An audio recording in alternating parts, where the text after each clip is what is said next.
Let me welcome everybody. Welcome you all to the Future Trends Forum. My name is Brian Alexander. I'm the forum's creator, host, and cat herder for this hour. I'm very glad to see all of you here today. Greetings from the Vermont room in the Ilsley Public Library. You can see a little sketch of Vermont history right behind me in archive form. Well, to begin, let me introduce the forum. Let me explain where it comes from, how it works, and who supports it, and then we'll meet up with this week's terrific guest. So, let's take a look at where the forum comes from. Tara, next slide, please. The forum is a discussion-based venue. This is all about conversation. What I'm doing right now, I'm introducing it to you, will only last for a minute. The key thing here is having conversation.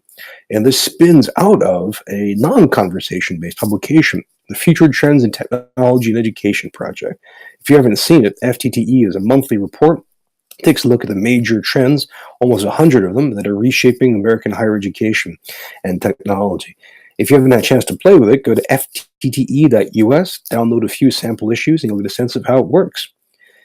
Now, the FTTE report and the Future Trends Forum are combined as part of the Future of Education Observatory project. Now, this is a continuous, ongoing, multimedia, and open exploration of how education is changing. So that includes the forum, it includes the FTTE report, it also includes a book club, and includes a pretty provocative blog. If you haven't had a chance to check this out, go to futureofeducation.us and see all the different ways this unfolds. Now, we can only do this work with the help of some very generous people, and I want to thank them before we proceed. And to begin with, I'd like to thank NYSERNet in New York State. That nonprofit helps get that state's colleges and universities on broadband internet. They do terrific work, and we're very grateful to them for their support. We're also grateful to Shindig, because as you can tell, Shindig makes available the technology we're using right now. So speaking of which, let me walk you through it so you can see the different ways that you can participate. First of all, where I am, and where this slide is for the next couple of seconds, is called the stage. And this is where you can see and hear everything that goes on. Our guest will join us here, and you can join us as well, and I'll show you how. If you look just below us, you can see dozens of people lined up, some of them with cameras on, like, say, Marta Daria, some of them silhouettes, like Karen Whitfield, and you can see them move a little bit back and forth in a kind of Brownian motion. That's the audience swarm. That's where you can find everybody who is here on this video conference.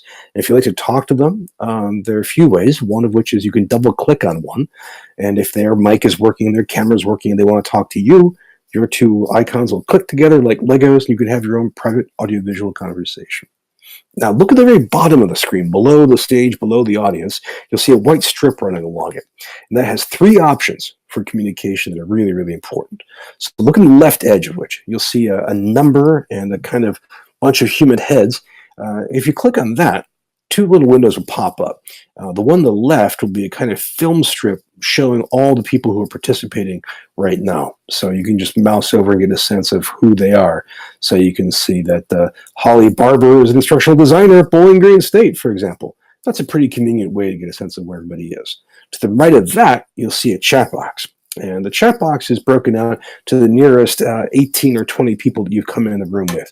So right now I can see Taylor Kendall, Fred Bashir, Brian Gardner, John I, Mark Henderson, Melissa Coulter, and more people.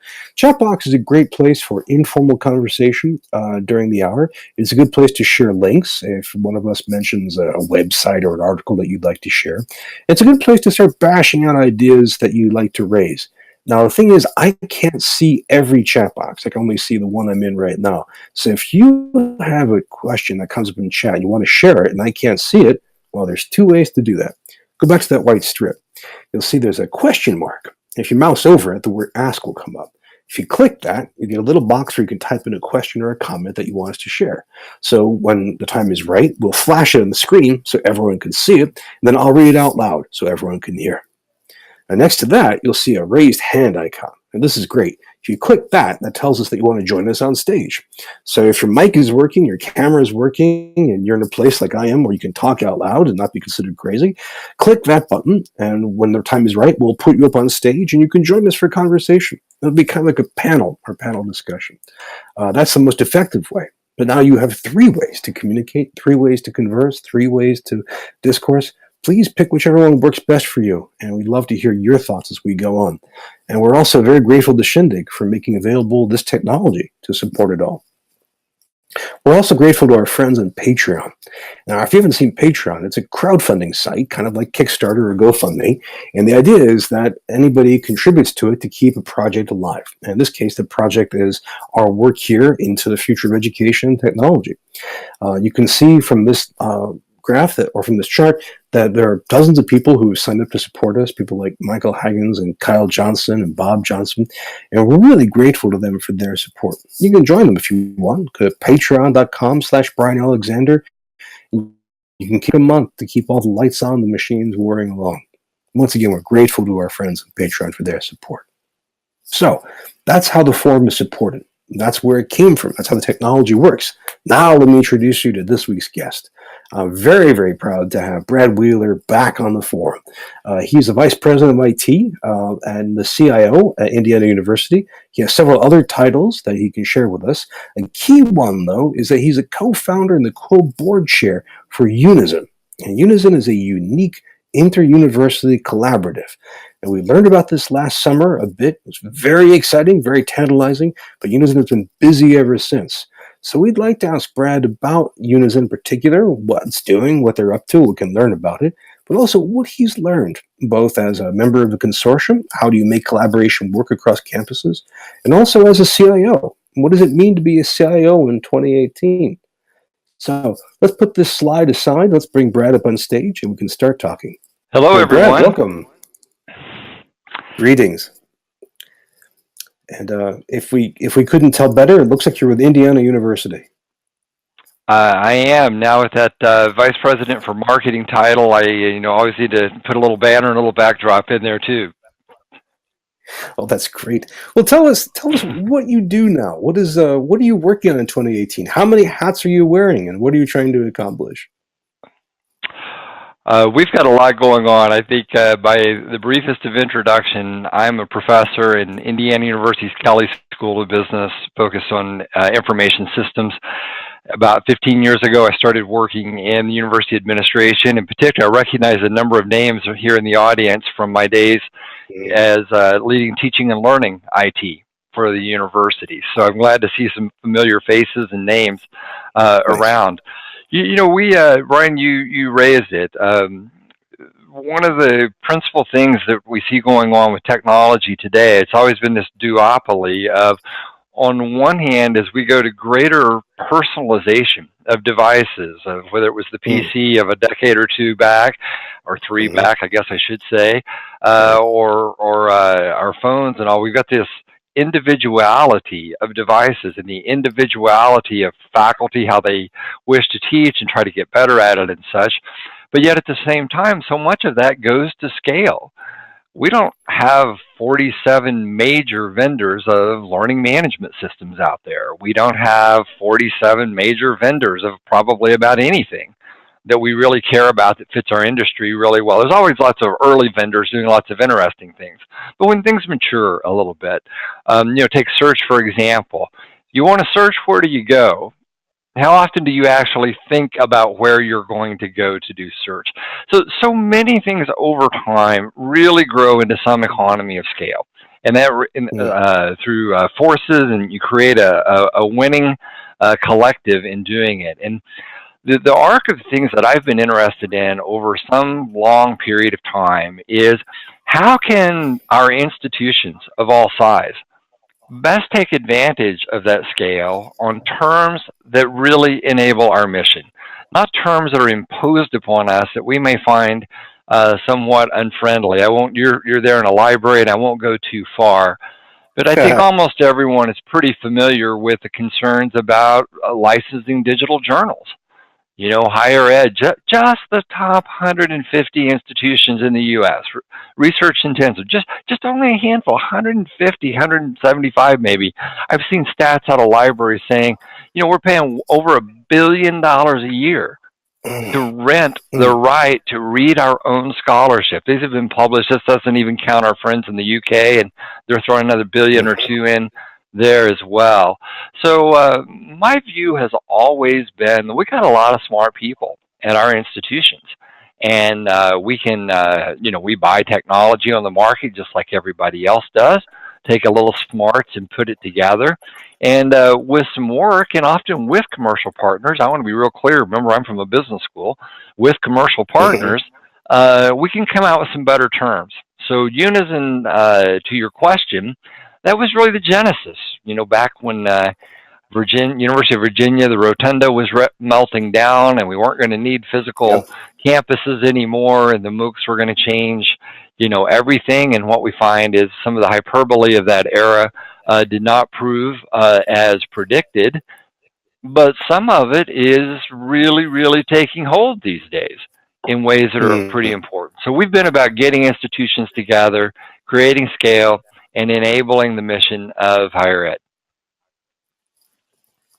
That's an awful lot to do. That's a huge charge for Unison. Can you well, tell well, us? Well, what's on deck for Unison? What are some of the projects that you're working on right now? yeah, Brian, we ended up here just because of scheduling. Let me say, 2 weeks too short, 2 weeks too early, or maybe even about 8 or 9 days too early. So I'm going to have to tease just a little bit, but I can do so with some Ah. precision.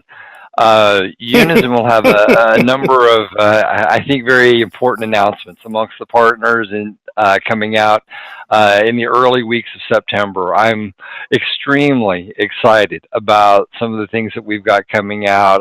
Those of you who've tracked Unison for some years, there was an essay that James Hilton and I wrote called "Why Unison." What's this about? What are we trying to do? What's the way we're trying to do it? And if you go dig that thing out, you can Google why Unizin, Unizin. Think Zinfandel, like a good wine, Unizin. We said, this shakes out into content on one side, acquiring content for our students, whether it's OER or things from leading firms like Pearson and McGraw, or the robo tutors, as Inside Higher Ed Mhm. has called adaptive. So how are we going to acquire that faculty authored materials? How are we going to acquire that in ways that are economically advantageous to our students and help our faculty find it? What are the interaction Mhm. platforms in the middle? We built on Canvas. We wanted common gauge Rails that all of our member institutions are running on Canvas. That's been a good one for us. It's not the only one out there, but that's the one that we have chosen and we've built scale around. Instructure's been a really good partner to us in doing Good. that. And then the third piece, we all think there's some insight somewhere in learner analytics.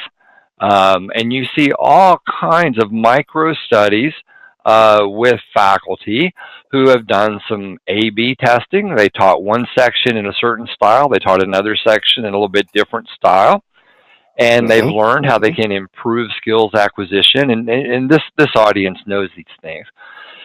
So we've been working to sew all that scale together. And next month, we're going to be able to say with some beaming smile some major accomplishments of Unison services that have become available, particularly on the data and analytics side. It's a pretty heavy lift Mhm. to sew all that together.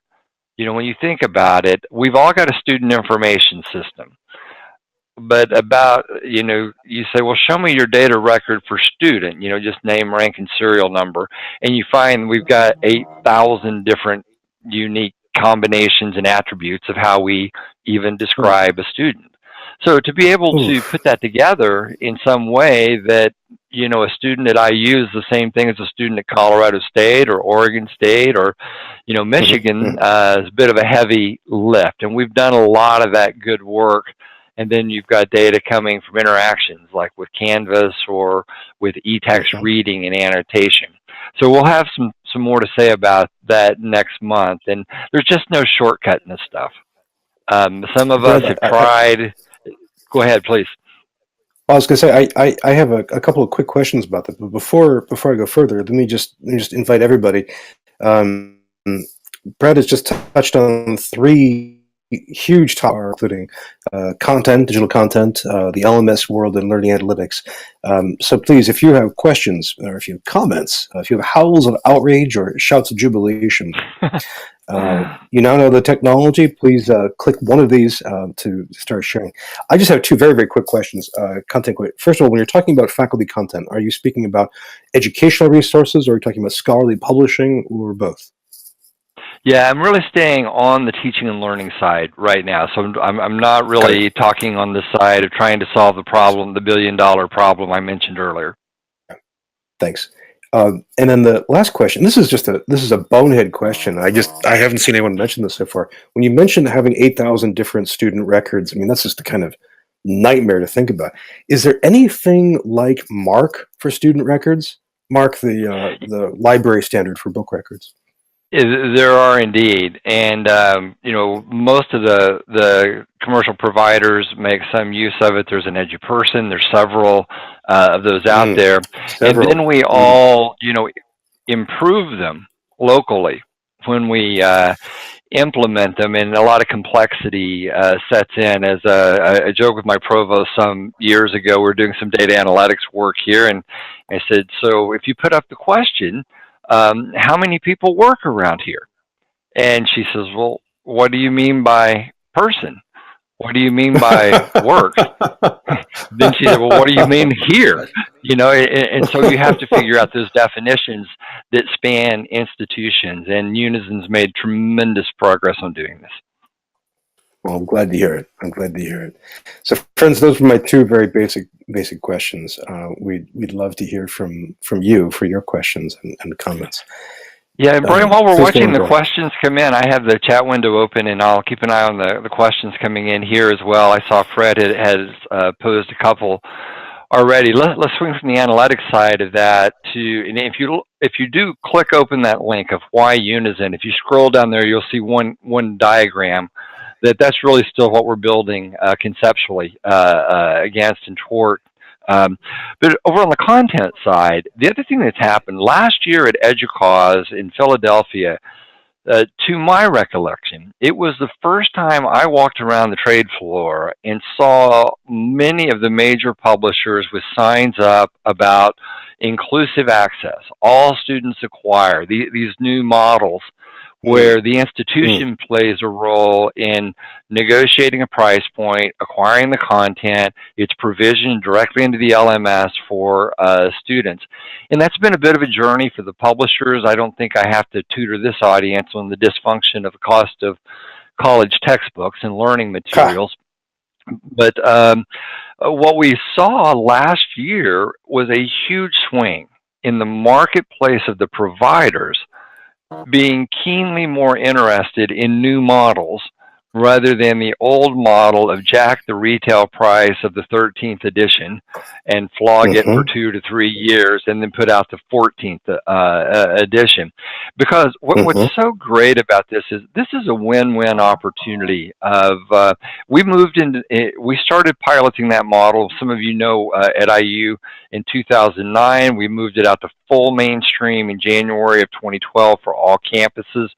And we're now, I can tell you, going into this academic semester here, the fall semester, we will help IU students with over $2.5 million of cost avoidance. And I want to be real clear. I'm not saying discount from retail price, because very few students go out and buy a new book and pay retail price. There's used books, they don't buy, they use an old edition and such. I'm saying a credible number of realistic cost avoidance. And this is with the support of the major publishers. We got about 25 of them in. IU had done that. We'll have about 40,000 students at IU this fall, unique students using at least one e-text or digital learning material, and that's all just from faculty choice. Now, the reason I describe that at IU is that model that we had to piece together ourselves, one negotiation with one publisher at a time, and all the challenges over that since 2009. Unizin does that now. So that is a bundled offering that Unizin has, and so Colorado State, Iowa, Wisconsin is rolling it out now, and that's one of the benefits that a consortium can do. Some of us learn faster on one thing or the other, and then we can transfer that knowledge pretty quickly to the other members. This is huge. And let me just ask you to repeat a couple of points. First of all, the name of this project is eText, right? Yeah, we start first. That name was thrust upon us by the publishers in the early about 2009, 2010. I thought it was a horrible label, but that was they had books and they had e-text. Like the real thing was books. And so I finally acquiesced. Okay, we'll call the damn thing e-text if we must. But what we really meant with greater precision was a digital thingy, whatever that is. It could be an adaptive homework exercise. It could be, the digital version of a paper book. And the key point here, just so the audience knows, some people will already be aware of this. What makes the deal work is bursar billing. If you have $100 retail price book, and it's the one the faculty wants to teach from, rather than the students going and tussling and trying to figure out where they can get one, you say to the publisher, look, you give us a very privileged price on that, and we will do bursar billing directly to our students, and that usually drops it down into the 20s of percent of lists. So, it needs to be superior to a student buying a used book and selling back a used book. That's kind of the rough benchmark of that. And then the thing that we see from the students and the faculty with that it's a benefit is every faculty member knows that every student has the materials day one. They don't get into week 4 and they haven't found the textbook yet, or it didn't come from somewhere, and we get the digital clicks coming off of it as well.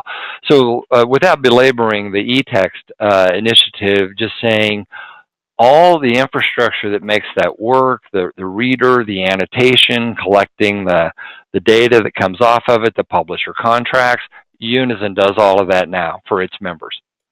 Oh, so there's a reading platform.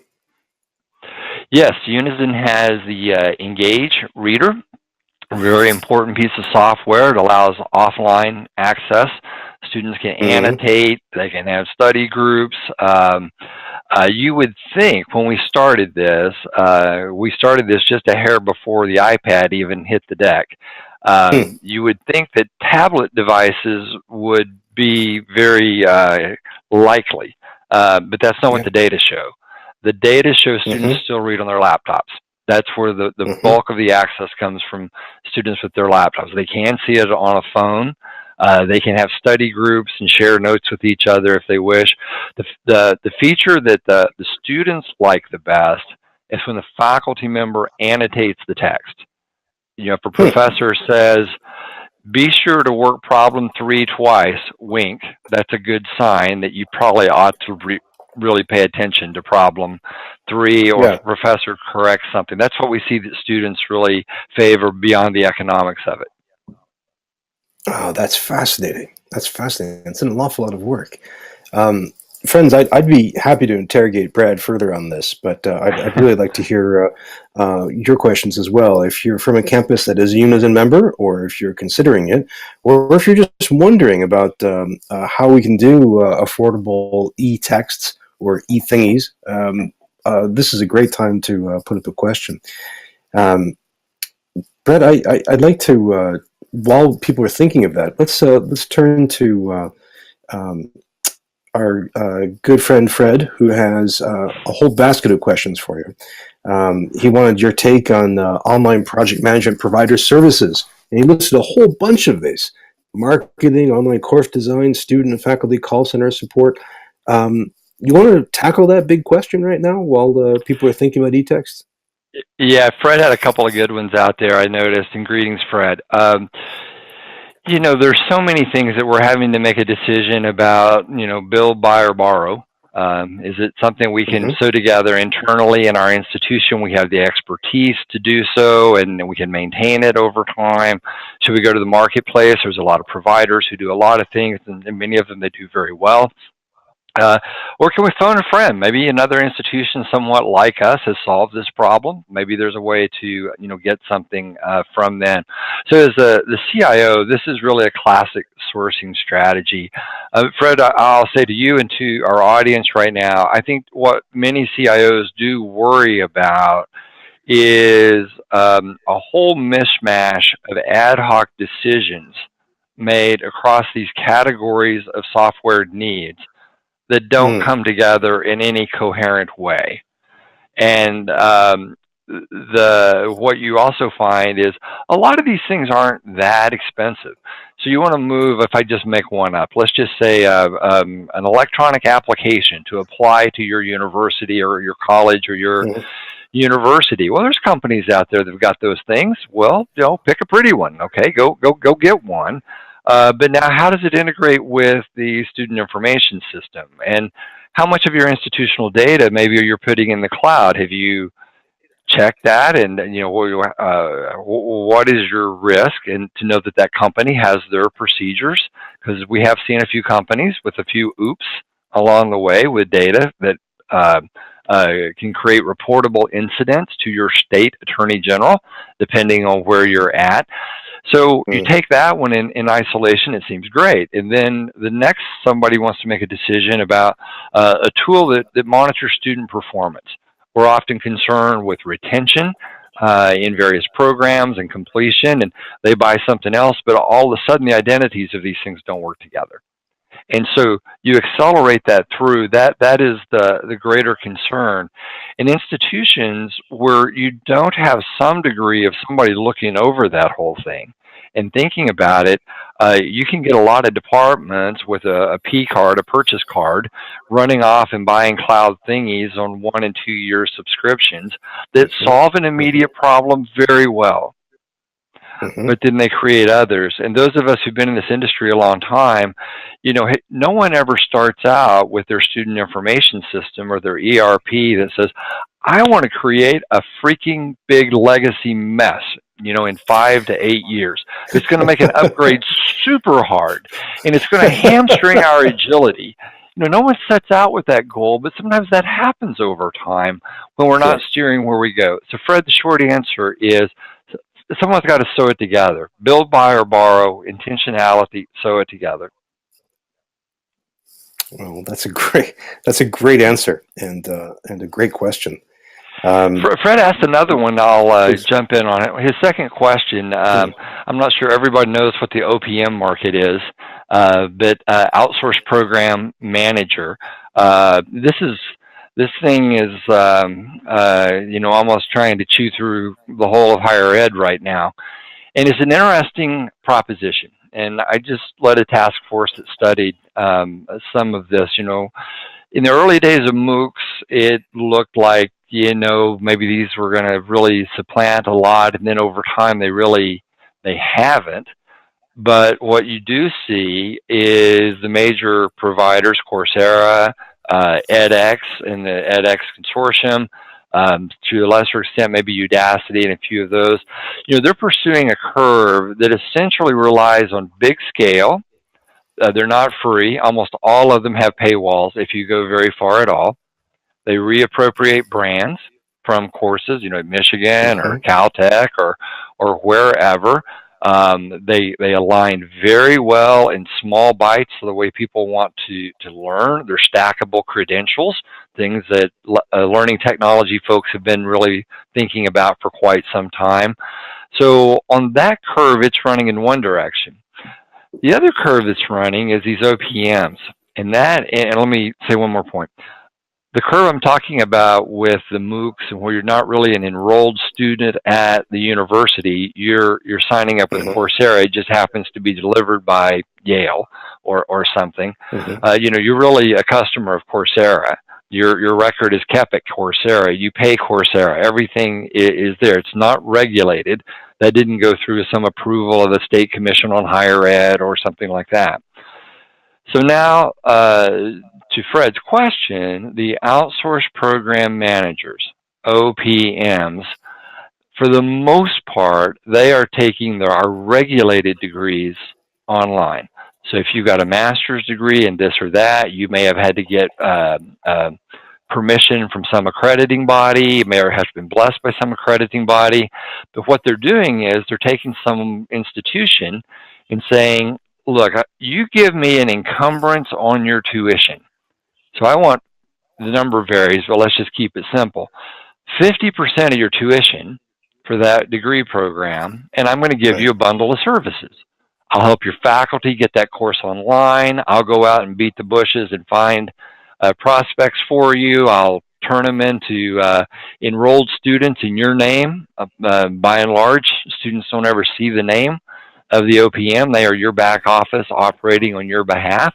I believe last time I looked, someone can correct me, but 2U is one of those. They started as Tutor, numeral TTOR, and became 2U, has a Wall Street valuation of around $5 billion, last I looked. And so the thing, Fred, that I would say to think about is the market is betting that we institutions cannot figure out how to do that ourselves. They're betting that we can't navigate through this rise of digital education, and we're going to need someone to aggregate scale. Remember, that was the first thing we talked about? Someone to aggregate scale, and that costs money to run, encumbrance on tuition, provide services, and they're going to bring you to the marketplace. So that's what's going on, Freddie. You want my view on them? They help you play a quick, short game. I'm not sure where this goes in the long game, particularly in the next decade, where we're going to look at a fairly precipitous drop in the number of graduating high school seniors around 2016. So we're probably going to see higher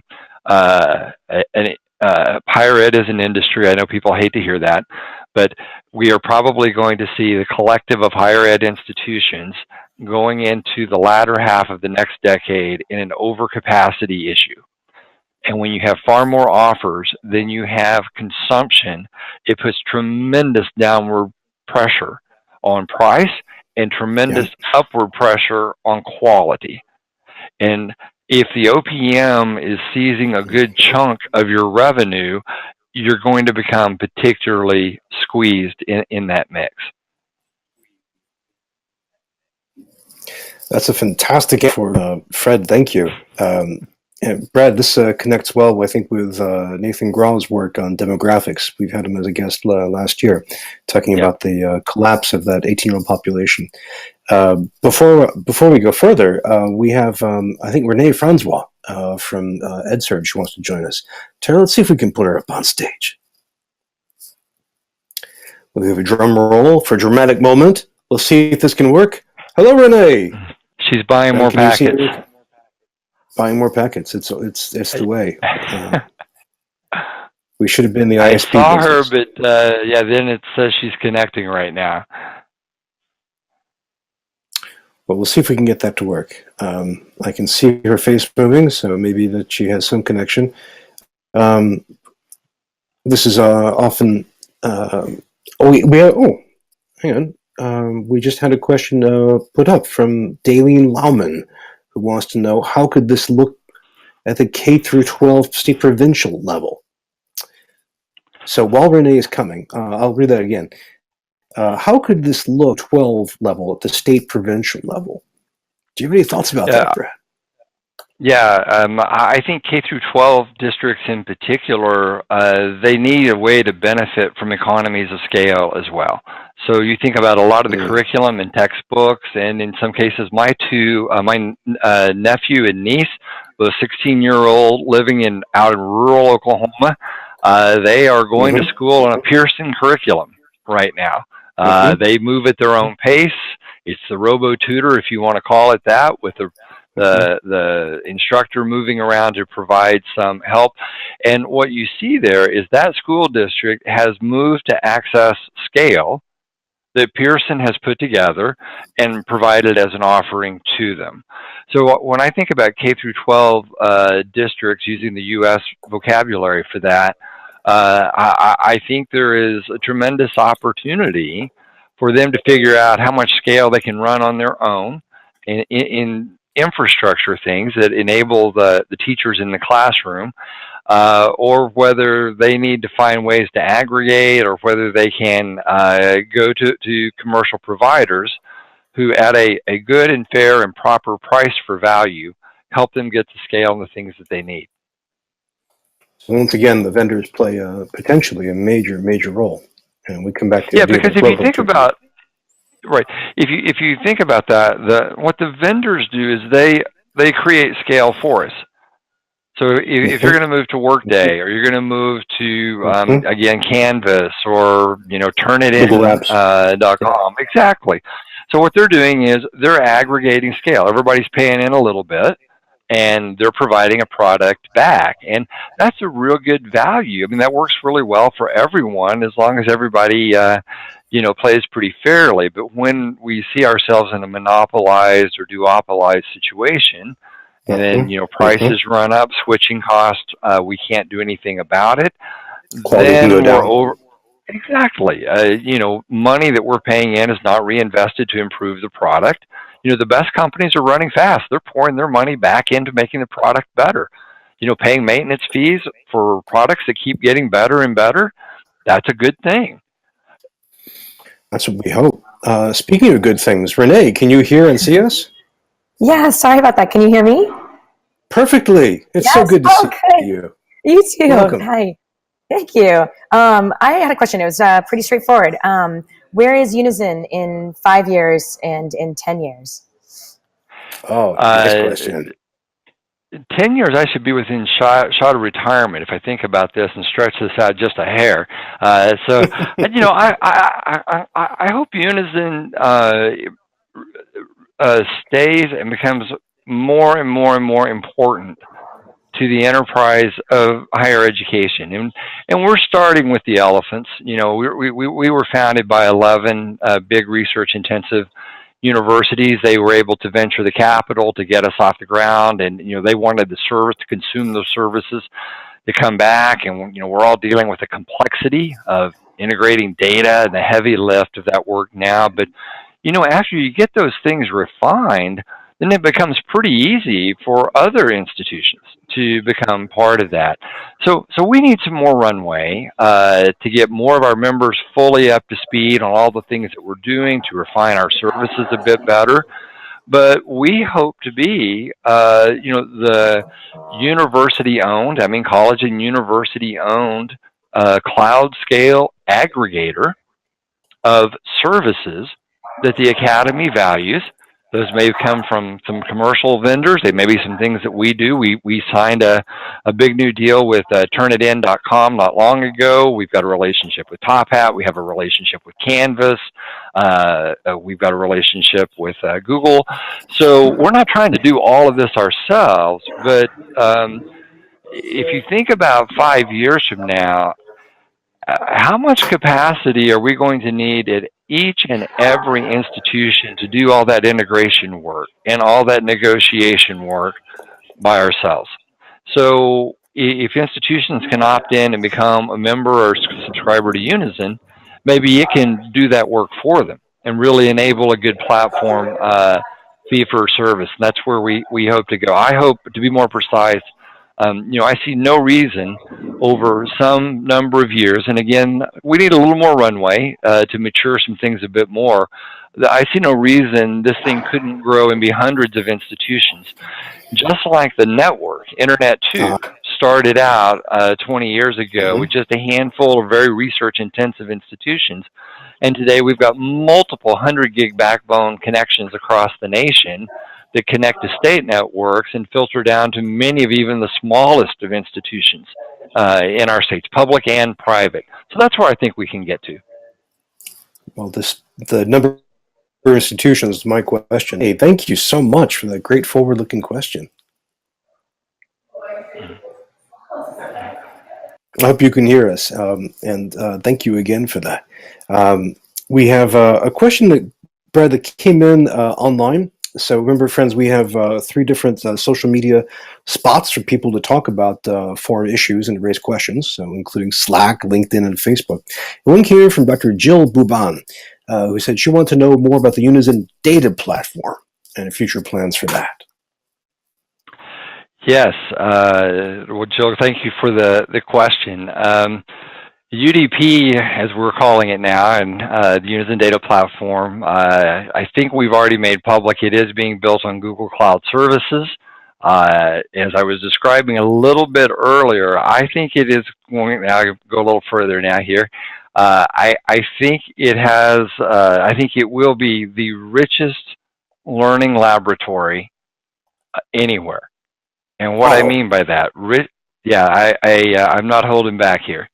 And the reason I say that is if you think about where, first off, let's just begin with the assumption that as a social scientist by training, we believe there are insights in data. Now we have to learn how to study them, ask right. the right questions, do things the right way. So I'll just stipulate that I'm coming from the basis of, with some thought and education over time, we believe we can learn from the behavior of our faculty, behavior of our students, how we do things together, to improve the craft of education. And there's no master lesson everywhere. The craft of learning is individualistic. I mean, the way that you teach the great classics may not be the same techniques that are most effective in acquiring early calculus skills. So a lot of this is going to be small scale inquiry, but that inquiry is done best on lots of data. So if you think right now, the great data sources that are particularly deep in higher education, cloud vendors in the learning management space, they got a lot of data. They know a lot about clicks and opens, and they could, if they really wanted to study deep within their contractual boundaries, they could probably look and see, with some rare exceptions, students who just never open the learning management system, or they only open it up, the night before a big exam, they may not fare quite as well as those students who tend to keep up with their homework and things. I'm being overly simplistic. So the Unizin data platform, though, it would have, not only the data that we have coming off the learning management system, but also I mentioned Unizin Engage. So we'll be able to go a little upstream, not just the learning management system, but what were the study habits? How much time was spent, on certain areas and pages in study? And maybe we can associate students who spent more time or studied in this sequence tended to do better, or we have greater retention around those. So if you take the clicks of the learning management system, the clicks of reading e-text where we have that information, when you think of a company, it's a clicker company for voting, like Top Hat, and it has an attendance tracking capability, or you think of a company like Turnitin, that sometimes people only think of them as gotcha, plagiarism, gotcha. Turnitin has a formative function as well. It's not just a summative assessment; it's formative. Also, students can practice. They can check before they do something. They can learn. Oh, the way I recorded that's wrong. I need to cite that. I need to, do things, and even towards, possibly improving writing over time. Though I'm not an expert in that area. So think about starting to put all of this together, and then one more thing that no one else has. And that is, we know our students.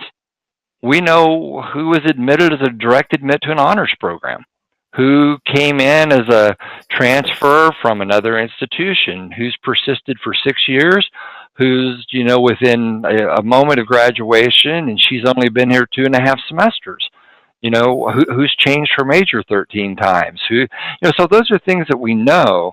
And we already, at each of our institutions, our faculty do research, our institutional research offices, they do research on these things to try to get better at what we do. So within policy and controls, we have a chief assurance officer over policy and privacy with a council. Unizin, with the Unizin data platform, is going to have the deepest, richest set of data anywhere for our institutional researchers to learn how to improve the craft of learning. We're not going to have to go buy our data back. Wow. We will have it ourselves. How many, roughly, back of the envelope number, how many students would be involved in this?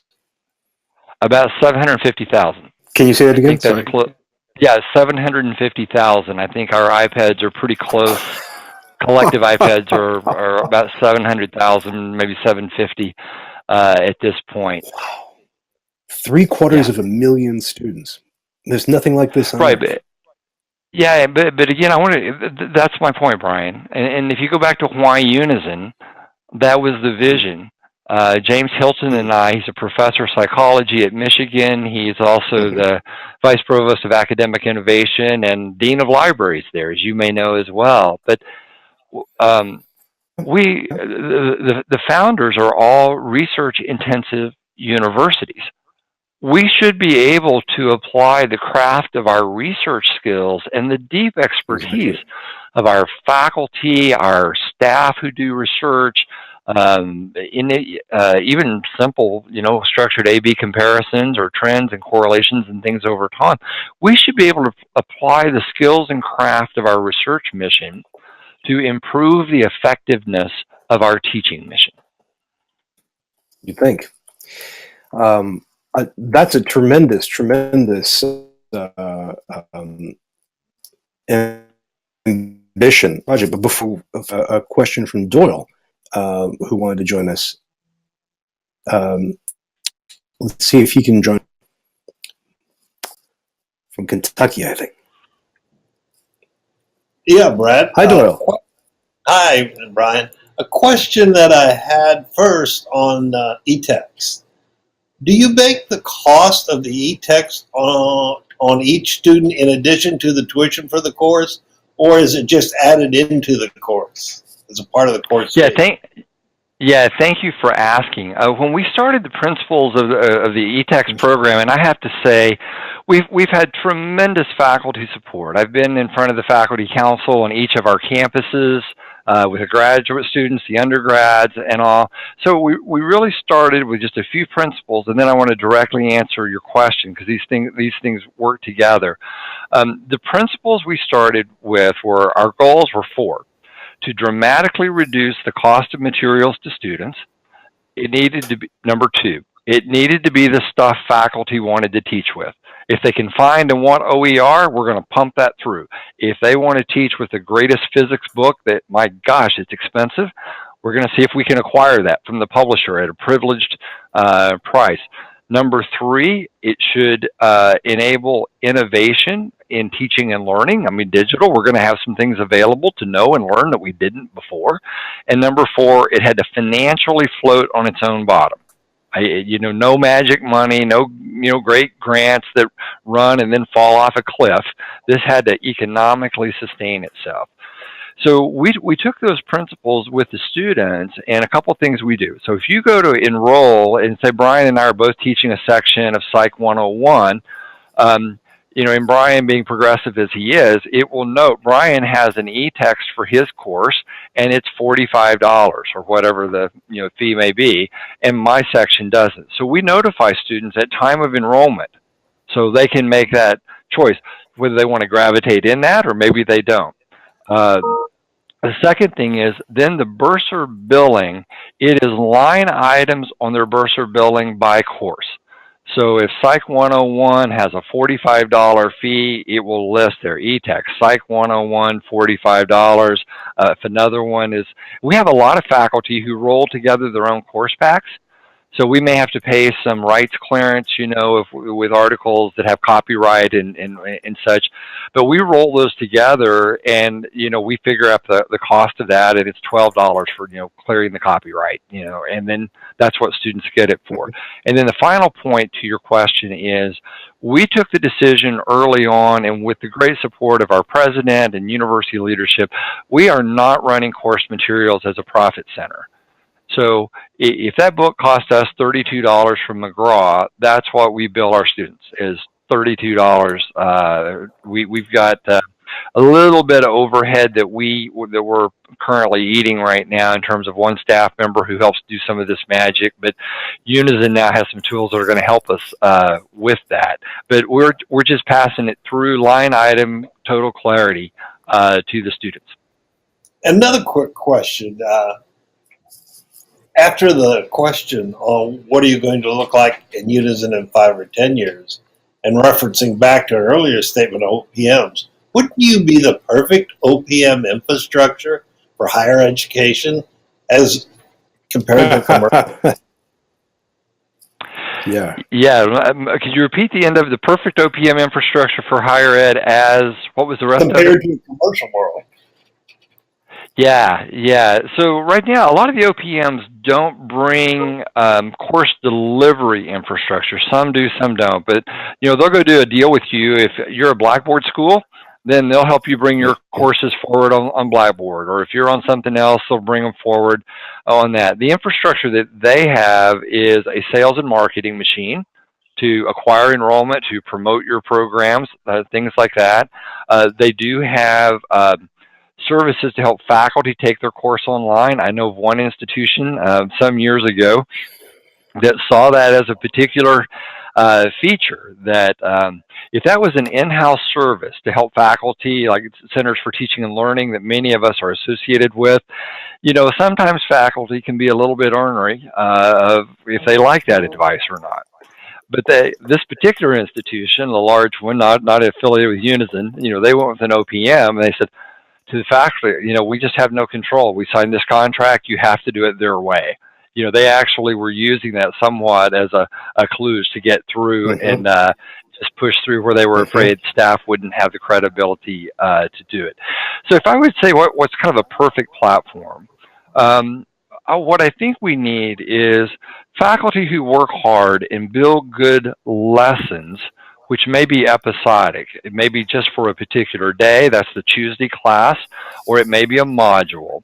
But what we'd like is faculty to be able to build those lessons and then pretty easily repurpose and rebundle them, whether it is going into something that might be credentialed, credentialed learning experience, badges, things like that we see provided by some of the MOOC providers, et cetera, if we even still use the term, and repurpose it maybe easily into residential education that is in the current tuition model, or maybe in an online degree.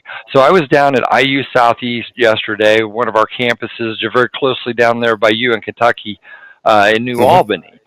And, they're just outside of Louisville. And I was very encouraged to hear that they have somewhat of a surge in demand for their residential MBA program. And what you see is driving that is professionals seeking a greater skill and a greater credential.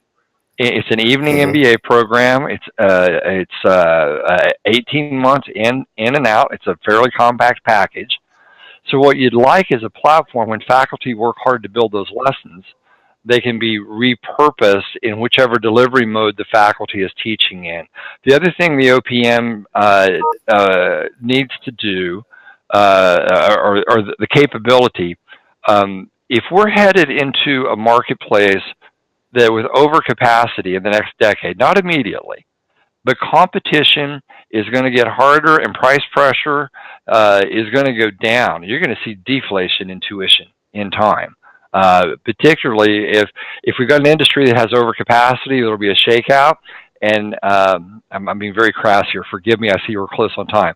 But if you have if you have a shakeout in the industry, what folks do is they get desperate on the way out. So you also see all sorts of crazy pricing and crazy deals that are market distorting. They don't even cover cost. So there's all sorts of economic curves ahead of us. And, some of these things we wrote about in Speeding Up on Curves back in the EDUCAUSE piece of a few years ago.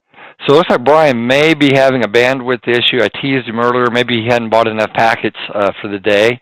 Let me see if I can roll on with anything else that I saw in some of the questions coming along. Here's one that just popped up. From 750,000 students sounds great, but is there any chance that there connects their results to what they are supposed to be learning? Maria, thank you. That's a really great question. I mean, how do we know whether certain behaviors are leading to the right kinds of things? I think we're in the early stages of getting better at that empirically. And I mean that for the whole of the academy, not just the efforts here with Unizin.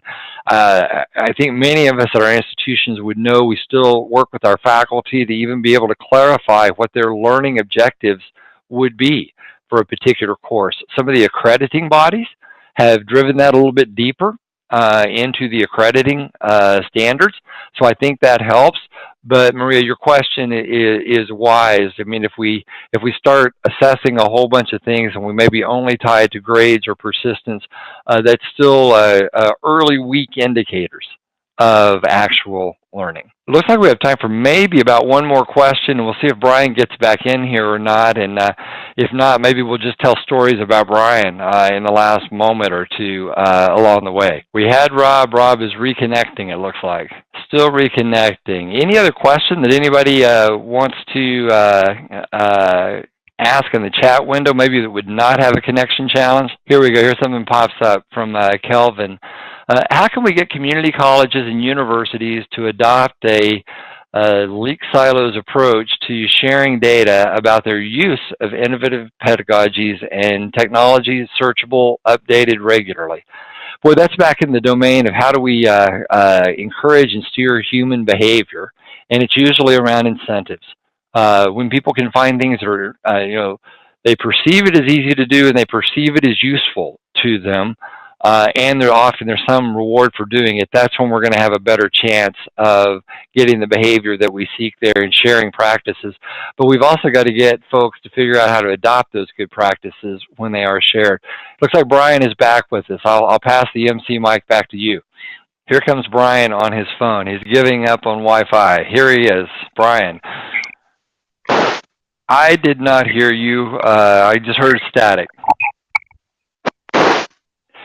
Yeah, we are not getting through, or I'm not hearing you. I don't know if anyone else is. We're just getting some digital squibble. Yeah, so I see that we're hitting the top of the hour. Let me maybe wrap up on Brian's behalf.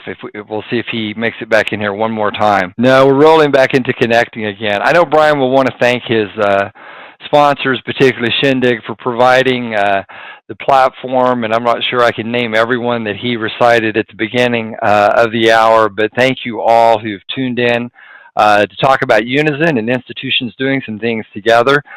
We will have some news come early to mid-September, so tune into the unizin.org site and you'll see what's going on there. Thank you all for joining us today.